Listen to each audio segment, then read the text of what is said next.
Един от изключително успешните проекти, които се случват по линия на Интеррект, трансгранична съработка с България и Република Северна Македония.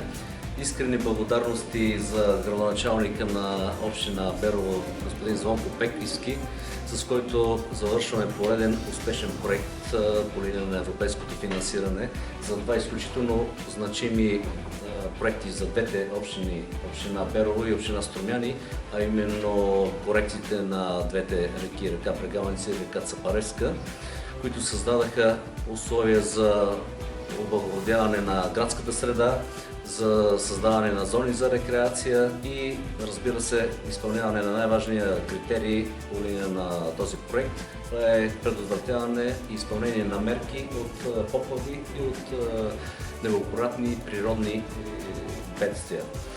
Искрено искам да благодаря и на екипите на двата проекта, с които в дух на приятелство и разбирателство, разбира се, успяхме да го завършим този не толкова лесен проект, но най-важното за нас е, че приключи и от тук нататък гледаме в бъдещето да изпълним още няколко проекти, които ще бъдат в интерес на жителите на нашите две съседни общини. Благодаря още път за този толкова успешен проект, господин Мичал. Стартирахме за проектът защита на населението от една баня до две реки с нашия искрен, дългогодишен приятел и наша сестра, нашите побратими, спратиме на община Струмяни, дългогодишната соработка. Продуцираше, вие самите како медиум не следихте на имплементацията на истиот. Конечно сме на крај од проектот, да не се завршен настан, може сами да забележите истиот да реализиран во целост. За општина Берово тоа многу значи.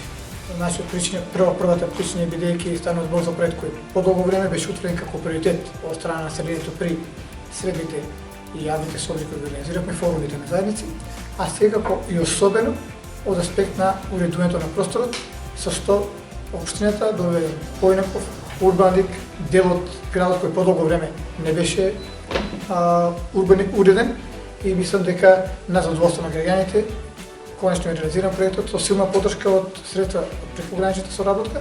Учител веќе го спомна во презентацијата, така да се надам дека значи многу за граѓаните и ќе биде на задоволство во идниот период за негово користење и подобрување на движењето покрај река Брегалница.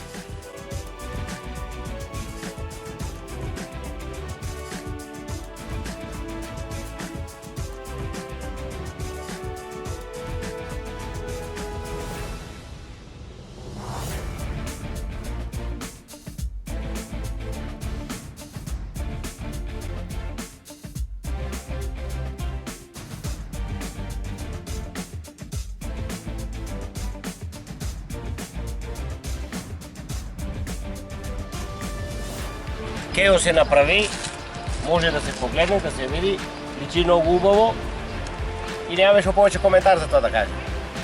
Работата си е сека што треба. Дека сите сме задоволни и уште убаво да работат понатаму. Од нас толку. Соработката може да продолжи, значи таквија проекти тоа е многу убава работа за сите граѓани. И за гости од Бугарија да дојдат, и за наши гости од други градови што се, тоа значи работата е прекрасна.